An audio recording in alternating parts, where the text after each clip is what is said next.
کہ تمہاری وجہ سے آج مسجد کا یہ حال ہوا ہے کہ اس کی بیوی دکان پہ بیٹھ رہی ہے، تم ہٹو، استعفیٰ دو، اور دوسرے لوگ آگے آئیں، وہ مسجد کو چلائیں تاکہ مسجد کے امام کا بندوبست ہو سکے۔ اور میں آپ کو بتاؤں کہ تنخواہوں کا جو مسئلہ ہے، امام صاحب کی تنخواہ کتنی ہوتی ہے، یہ کسی سے مخفی نہیں ہے، اور اس چیز میں کسی بھی قسم کا عذر، بہانہ قطعاً قابل قبول نہیں ہے۔ اکثر وجہ کیا پیش کی آتی ہے، یعنی امام کی تنخواہ جو کم ہوتی ہے تو اس کی وجہ کیا بتائی جاتی ہے؟ دیکھیں کئی طرح کی وجوہات ہوتی ہیں۔ مثلا ایک بات یہ کہی جاتی ہے کہ امام کی تنخواہ بھلے ہی کم ہو لیکن اللہ اس میں بڑی برکت دیتا ہے۔ یہ کچھ لوگ بولتے ہیں، یہ انتہائی گھٹیا قسم کا جملہ ہے، انتہائی گھٹیا قسم کا جملہ ہے کہ امام کی تنخواہ میں برکت ہوتی ہے اس لیے کم تنخواہ دو، ان کا پورا ہو جاتا ہے۔ بہت ہی بدترین قسم کے لوگ ہیں جو اس طرح کے جملے اچھال کر ایک امام کا اور اس کے پریوار کا جینا حرام کر کے رکھا ہے۔ اور حیرت کی بات ہوتی ہے کہ یہ برکت والی بات تب تک رہتی ہے جب وہ آفس میں جاتا ہے تنخواہ لینے کے لیے۔ جب امام تنخواہ اٹھاتا ہے تو قوم کیا کہتی ہے کہ کم تنخواہ دو، برکت ہوتی ہے۔ اور وہی امام اگر ممبر پہ کھڑے ہو کے تقریر کرے، لوگوں کو پسند نہ آئے، لوگ اس کی تقریر سے اپنے اندر تبدیلی نہ لائیں، تو قوم کیا کہتی ہے؟ قوم کہتی ہے کہ مولانا صاحب جو کہتے ہیں اس پہ خود عمل نہیں کرتے، اس لیے ان کی باتوں میں تاثیر نہیں ہے۔ یعنی مولانا تقریر تو اچھی کرتے ہیں لیکن ان کی تقریر میں اثر نہیں ہے، کیونکہ یہ بد عمل ہیں، ان کا عمل ٹھیک نہیں ہے، اس لیے ان کی تقریر میں اثر نہیں ہے۔ میرے بھائی، ایک امام کو ممبر پر چڑھا کر آپ نے اسے بدعمل بنا دیا کہ وہ بدعمل ہے اس لیے اس کی تقریر میں اثر نہیں ہے، اور وہی امام جب تنخواہ لینے آپ کے آفس میں پہنچا تو اسے اتنا بابرکت بنا دیا۔ جو تنخواہ کا مسئلہ ہے وہ ضرورتوں کے مطابق دینا چاہیے، اور اس بات کو محسوس کرنا چاہیے کہ ایک امام کا گزارا اگر 3، 4، 5 ہزار میں ہو جاتا ہے تو ایسا نہیں ہے کہ اس کے پیچھے برکت کام کر رہی ہے، بلکہ بات یہ ہے کہ وہ اپنی ضرورتوں کی قربانی دے رہا ہے، بہت سارے اخراجات کو مائنس کر رہا ہے، بہت ساری تمناؤں بلکہ ضرورتوں کو قربان کر رہا ہے، تب جا کے اس کا خرچہ پورا ہو رہا ہے۔ مثال کے طور پر ایک عام آدمی ہر عید میں کپڑے سلاتا ہے، امام بیچارہ کپڑے نہیں لیتا ہے، کوئی دے دیا تو دے دیا، اپنے پیسوں سے کپڑے نہیں خریدتا ہے۔ عام آدمی کے گھر پہ کوئی مہمان آئے تو اچھے سے مہمان نوازی کرتا ہے، ایک امام کے گھر پہ کوئی مہمان آئے وہ کھجور وجور پلا دیا، ہو گیا۔ تو ایسی بہت ساری ضرورتوں کو قربان کرتا ہے، اچھے اچھے کھانے نہیں کھاتا، ان کو تو آپ تمناؤں سے بھی تعبیر کر سکتے ہیں، لیکن ضرورتوں کو بھی قربان کرتا ہے۔ مثلا اس کی طبیعت خراب ہو گئی، اس کے بچوں کی طبیعت خراب ہو گئی، وہ 2-3 دن دوا نہیں لیتا ہے اس امید پر کہ ہو سکتا ہے خود بخود ٹھیک ہو جائے۔ بہت ساری، مطلب ہم بہت زیادہ آپ کو گنا نہیں سکتے۔ خلاصہ یہ کہ وہ ایک طرف اپنی آرزوؤں اور تمناؤں کی قربانی دیتا ہے اور دوسری طرف اپنی ضرورتوں تک کو قربان کر دیتا ہے، تب جا کے اس کا گھر چلتا ہے۔ اور ائمہ کی، علماء کی ان قربانیوں کو محسوس کرنے کے بجائے قوم نے اس پر برکت کا غلاف چڑھا دیا ہے۔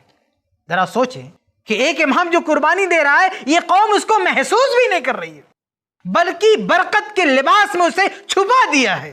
یہ کتنا بڑا ظلم ہے۔ تو کہنے کا مطلب یہ ہے کہ ایک امام کی تنخواہ اچھی ہونی چاہیے تاکہ وہ اس طرح کی دشواریوں میں نہ پڑے، اس کی بیوی کو کام نہ کرنا پڑے۔ اور میں آپ کو بتا دوں، حدیث کی روشنی میں بھائی صاحب نے سوال کیا اور کہا کہ قرآن اور حدیث کی روشنی میں جواب دیجیے، تو دیکھیے ایک حدیث بھی میں آپ کے سامنے پیش کر دیتا ہوں۔ یہ سنن ابی داؤد کی حدیث ہے، بالکل صحیح حدیث ہے۔ اللہ کے نبی صلی اللہ علیہ وسلم فرماتے ہیں کہ من کان لنا عاملا فلیکتسب زوجۃ۔ اللہ کے نبی فرماتے ہیں کہ جو شخص ہمارا عامل ہو، یعنی ہمارا کام کرنے والا ہو، اللہ کے نبی فرماتے ہیں اگر ہم نے کسی کو عامل بنایا ہے، اگر ہم نے کسی کو ہائر کیا ہے کام کرنے کے لیے اور اس کا کوئی روزگار نہیں ہے، وہ ہمارے پاس کام کر رہا ہے، تو ہم اس کو فیسلٹیز، ہم اس کو سہولیات کیا دیں گے؟ اللہ کے نبی فرماتے ہیں من کان لنا عاملا فلیکتسب زوجۃ، جو ہمارا عامل ہو وہ ہمارے خرچے پر اپنی شادی کر لے۔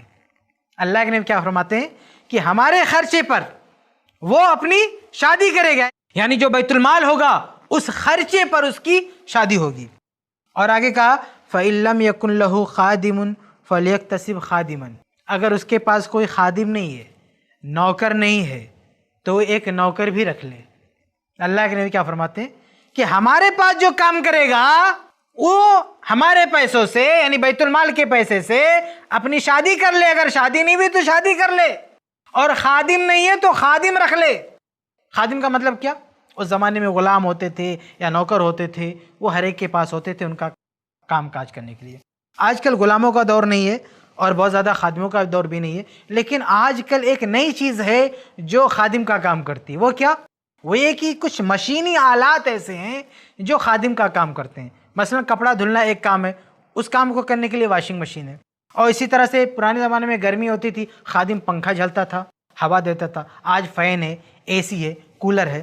اور اسی طرح سے کھانا پکانے کا جو مسئلہ ہے اس کے لیے گیس کنیکشن ہے، اسی طرح سے فریج ہے۔ یعنی گھر کے جو یہ آلات ہیں، مشینی آلات ہیں، ساز و سامان ہیں، یہ خادم کا کام کرتے ہیں۔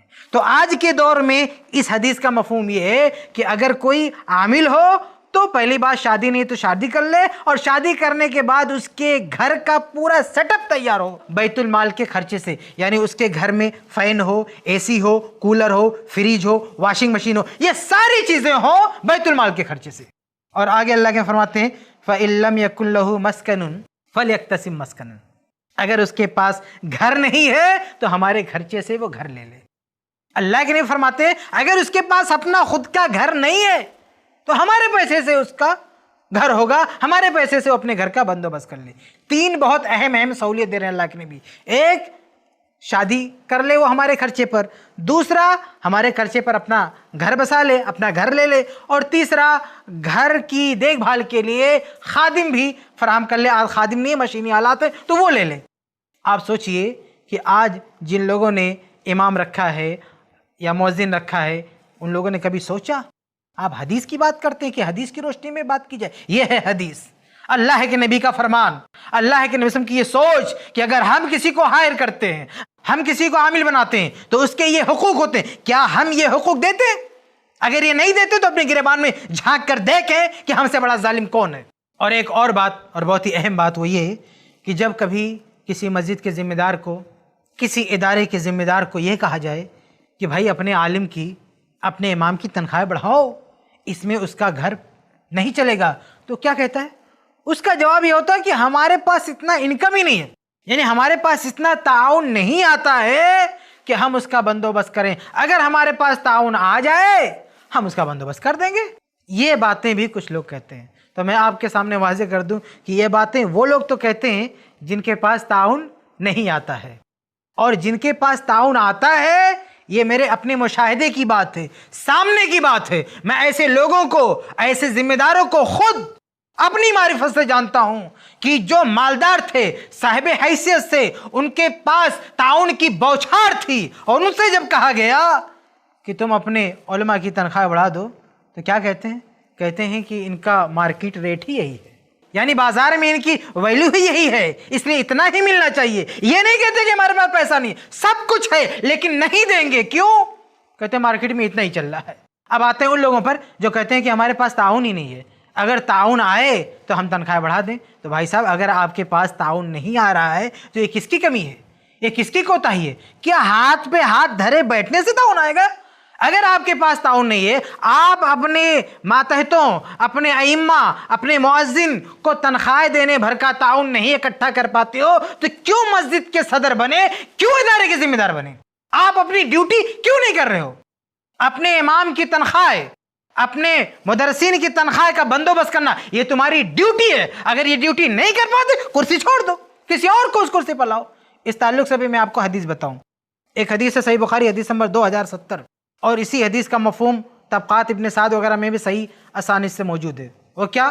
آپ دیکھیں، ابو بکر صدیق رضی اللہ تعالیٰ عنہ، وہ بہت بڑے تاجر تھے، بہت پیسوں والے تھے، اور پوری دنیا جانتی ہے کہ اسلام کے لیے انہوں نے کتنے پیسے خرچ کیے ہیں۔ اللہ کے نبی صلی اللہ علیہ وسلم کی وفات کے بعد ابو بکر صدیق رضی اللہ تعالیٰ عنہ جب خلیفہ بنے تو خلیفہ بننے کے بعد وہ مارکیٹ کے لیے نکل پڑے، اپنی تجارت کے لیے وہ نکل پڑے۔ اب جب تجارت کے لیے نکلے تو کچھ لوگوں نے ان کو روکا، بعض راتوں میں کہ عمر فاروق رضی اللہ عنہ نے روکا اور کہا کہ بھائی آپ تو مسلمانوں کے خلیفہ، آپ کہاں جا رہے ہیں؟ تو انہوں نے کہا کہ میں جا رہا ہوں اپنے کاروبار میں، اگر میں کاروبار نہیں کروں گا تو میرے بال بچے کہاں سے کھائیں گے، ان کے خرچ کا انتظام کہاں سے ہوگا؟ تو لوگوں نے کہا نہیں، اگر آپ کاروبار میں لگ جائیں گے تو پھر یہ مسلمانوں کی ذمہ داری کون نبھائے گا؟ آپ اپنی ڈیوٹی کیسے کریں گے؟ اس لیے آپ ایسا کیجئے، آپ اپنی ڈیوٹی کیجئے، یہ کاروبار چھوڑیے. اور رہا آپ کا خرچ کا مسئلہ تو وہ بیت المال سے آپ کو ادا کیا جائے گا. اور صحیح بخاری کی حدیث نمبر 2070 ابو بکر صدیق رضی اللہ تعالیٰ عنہ نے بہت ہی واضح طور پر کہا کہ میرا جو کاروبار تھا وہ میرے گھر بار میرے اہل و عیال کا خرچ اٹھانے کے لیے کافی تھا، لیکن مجھے ذمہ داری دے دی گئی ہے اس لیے بیت المال سے میرے گھر کا خرچ چلے گا، ورنہ میرا جو کاروبار تھا وہ میرے لیے کافی تھا. اس روایت سے پتہ کیا چلا؟ اس سے پتہ یہ چلا کہ اگر آپ نے کوئی ذمہ داری قبول کی ہے تو اس ذمہ داری کو نبھانا آپ کے کاروبار سے زیادہ اہم ہے. اگر آپ اپنے کاروبار میں پھنسے ہو اور وہ ذمہ داری نہیں نبھا پا رہے ہو تو اپنے کاروبار کو چھوڑ دو، اس کو ترک کر دو اور اپنی ڈیوٹی کرو.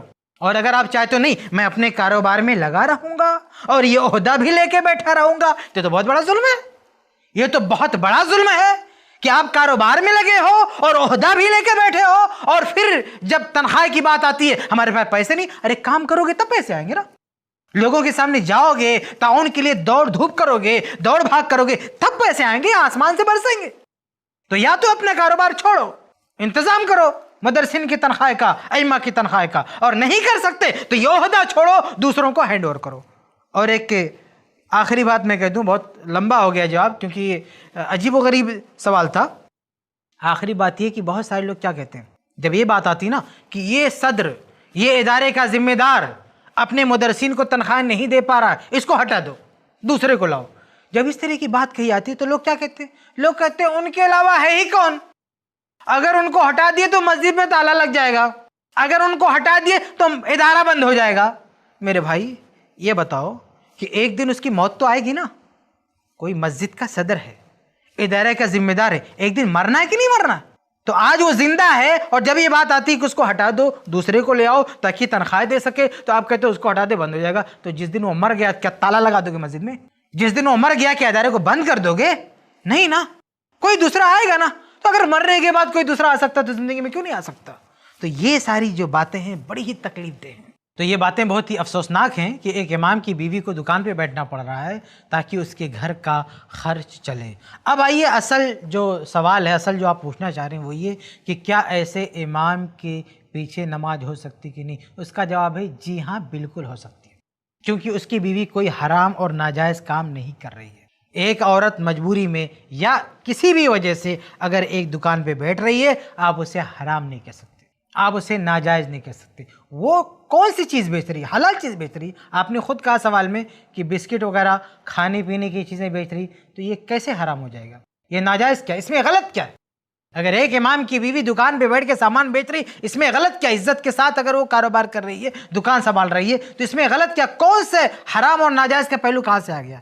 اس میں زیادہ جو بات کہی جا سکتی وہ یہ کہ امام صاحب کی بیوی دکان پہ بیٹھتی ہوگی اور پردہ نہیں کرتی ہوگی، وہ پردہ نہیں کرتی ہوگی.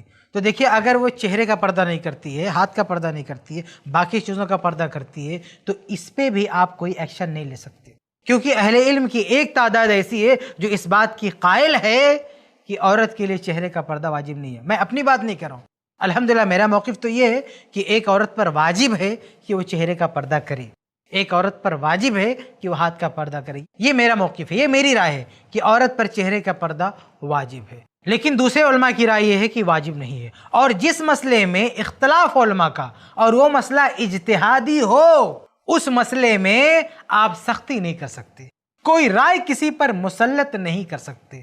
تو اگر امام صاحب کی بیوی پردہ نہ بھی کرتی ہوں چہرے کا، مجھے نہیں معلوم کیا صورتحال ہے، لیکن اگر وہ چہرے کا پردہ نہ بھی کرتی ہو تو اس کو بھی آپ ایشو نہیں بنا سکتے، کیونکہ ایک اجتہادی مسئلہ ہے. اگر وہ لوگ اس پر مطمئن ہیں کہ چہرے کا پردہ کھولا جا سکتا ہے، بالخصوص جبکہ وہ اس کے ضرورت مند ہے، تو اس پر آپ کوئی ایکشن نہیں لے سکتے. آپ ان کے بارے میں کوئی گندی زبان بھی نہیں استعمال کر سکتے، کیونکہ اہل علم کی ایک جماعت کے یہاں یہ چیز جائز ہے.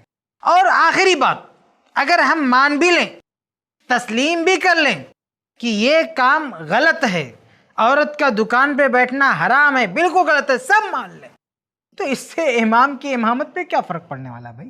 ایک امام ٹھیک ٹھاک ہے، دیندار ہے، وہ آپ کو مسجد میں نماز پڑھا رہا ہے، اس کا مسئلہ کچھ بھی نہیں ہے، اس کی کوئی غلطی نہیں ہے. اب آپ اس کی بیوی کے پیچھے کیوں پڑ گئے بھائی؟ اس کا کیا قصور ہے؟ اس کی بیوی دکان پہ بیٹھ رہی ہے، کیا کر رہی ہے، اس سے آپ کو کیا لینا دینا؟ امام تو ٹھیک ہے نا، امام تو ٹھیک ہے نا، اس کی اپنی نماز تو صحیح ہے نا. یہ بات یاد رکھیں کہ جس شخص کی اپنی نماز صحیح ہے اس کی امامت بھی صحیح ہے. جس شخص کی اپنی نماز صحیح ہے اس کی امامت بھی صحیح ہے. اور اگر آپ یہ کہتے ہیں کہ اس کی امامت صحیح نہیں ہے تو اس کا مطلب یہ ہے کہ اس کی اپنی نماز بھی صحیح نہیں ہے. تو پھر تو مقتدیوں کی بھی نماز صحیح نہیں ہے, مسجد خالی کرا دینا چاہیے. وہ تمام مقتدی جن کی بیوی دکان پہ بیٹھتی ہے, یا جن کی بیوی کاروبار کرتی ہے, یا جن کی بیوی کالج میں جاتی ہے, یا جن کی لڑکیاں گھومتی ہیں, ایسے سارے لوگوں کو مسجد سے بھگا دینا چاہیے. No entry. کوئی ایسا آدمی مسجد میں نہیں آئے گا جس کی بیوی پردہ نہیں کرتی, جس کی بیٹیاں پردہ نہیں کرتی, جس کی بیٹیاں کالج میں پڑھتی ہیں, جس کی بیوی دکان پہ بیٹھتی ہے. ایسے اعلان نکال دو کہ کوئی مسجد میں نہیں آ سکتا, کیونکہ ایسا کرنے سے نماز ہی نہیں ہوتی ہے. تو میرے بھائی, اگر اس بندے کی نماز ہو جاتی ہے, امام کی نماز ہو جاتی ہے, تو مقتدی کی نماز ہو جاتی ہے. یہ اصول ہے, اس کو یاد رکھیں کہ جس شخص کی اپنی نماز ہو گئی اس کی امامت بھی ہو گئی. اور اگر آپ یہ کہتے ہیں کہ اس کی امامت صحیح نہیں ہے تو گویا کہ آپ یہ کہنا چاہتے ہیں کہ اس کی اپنی نماز صحیح نہیں ہے. تو اگر جس چیز کو آپ مدعا بنا رہے ہیں, ایشو بنا رہے ہیں, اگر اس کی وجہ سے امام کی نماز صحیح نہیں ہے تو پھر مقتدی بھی نہیں بچیں گے, ان کو بھی پیچھے نہیں کھڑا ہونا چاہیے, بھاگ جانا چاہیے.